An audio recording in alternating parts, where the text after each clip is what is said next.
大家好啊！今天呢，正式向大家揭晓我们家的另外一条隐藏的传承啊！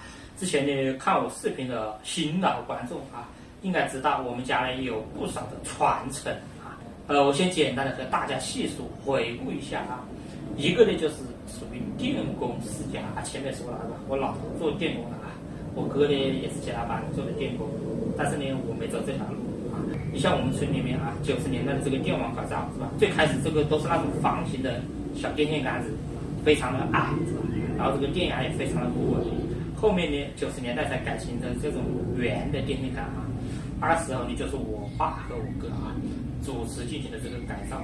所以说咱们家这个电工传承是吧，是有确切证据的啊。另外一个就是咱们家有个小卖部世家的这个传承，这个前面你们也看了很多啊，我就不详细的介绍了。不过呢，这条传承啊，在去年的时候是吧，因为我妈经常生病啊，这个传承呢就彻底断掉了啊。现在咱们家没有做小卖部了。然后呢，咱们家还有一个耕读世家，这个前面讲了啊，基本上是世世代代做了。但是呢，偶尔也有点读书人，有点小文化啊，这个你们应该看得出来，我也不多赘述了。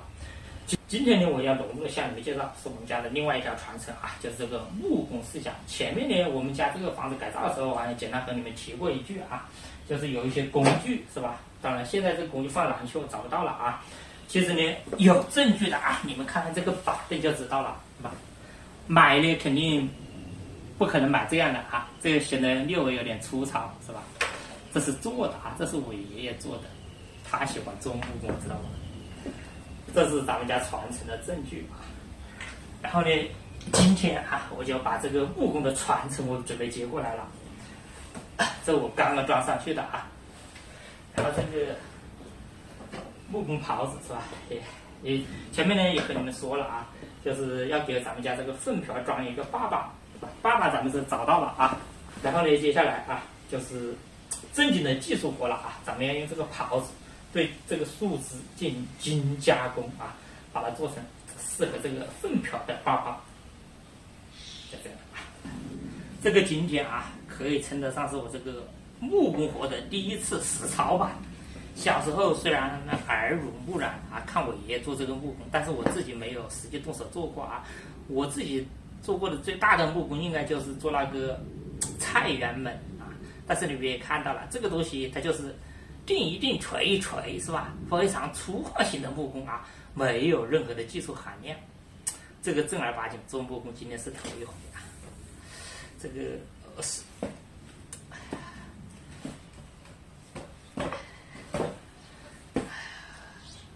没有底啊，没有底，我以前没做过，不知道这个东西好不好做，我只是看着做是吧？看着像蛮轻松的样子啊，但这怎么把它固定呢？这怎么夹不住啊？啊，再这样跑是吧？哎，看到没有？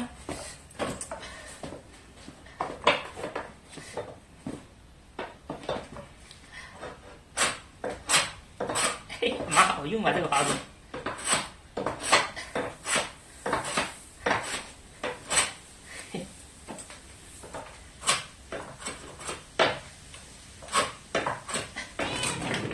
看到我在里头，它又跑进来了，这个狗啊！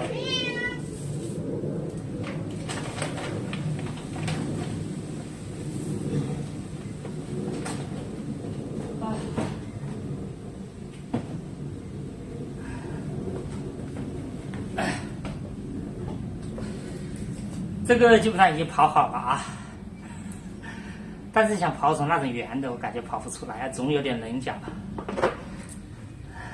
转大器嘛。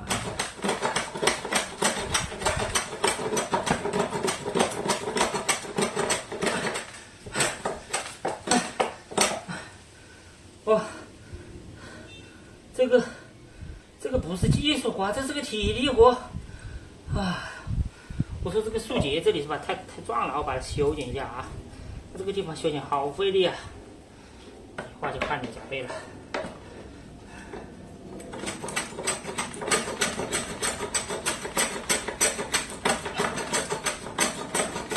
修剪漂亮一点。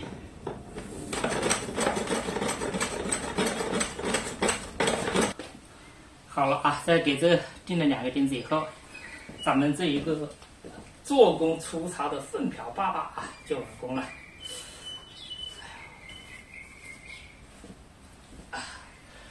这个呢，后续的啊还是要通过实战检验一下，看看这钉的牢不牢靠啊。今天下午没办法检验，就这样啊，粪搅菜啊，舀粪搅菜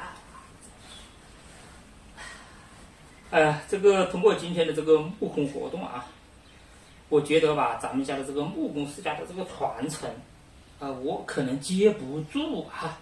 这一方面是个体力活，然后呢，我感觉对技术的要求也是非常高啊。你们看看我今天加工的这个粑粑就知道了，是吧？非常的粗糙啊，简直就是木工入门级别的东西。你要真的到后面去做那种雕纹镂空，想都不敢想啊！给你们看一下这个现成的样板，我真的是佩服这别人以前那个木工是怎么做出来的啊！我是刨个粑粑都刨不光整。你看这个镂空是怎么做的？哇，这太要技术了！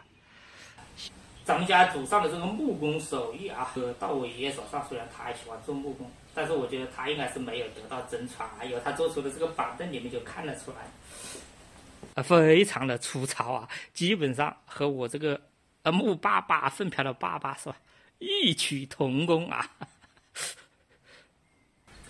这个到我爷爷手上是吧，咱们家这个木工传承啊，应该基本上就丢的差不多了，这在我手上基本上就没影了。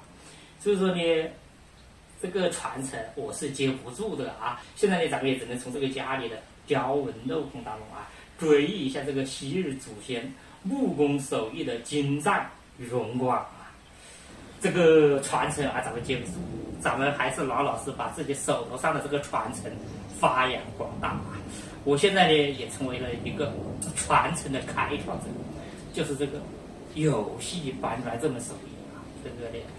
如果以后有子孙的话，是吧？他们追忆的时候可以说，咱们家是游戏搬砖世家，对吧？当然，那是有后代的前提下啊。今天呢，咱们这个小的手工活动，只是咱们5·1节期间的一个小插曲啊。咱们这个节日期间的主旋律，那是吃喝玩乐，而不是做事。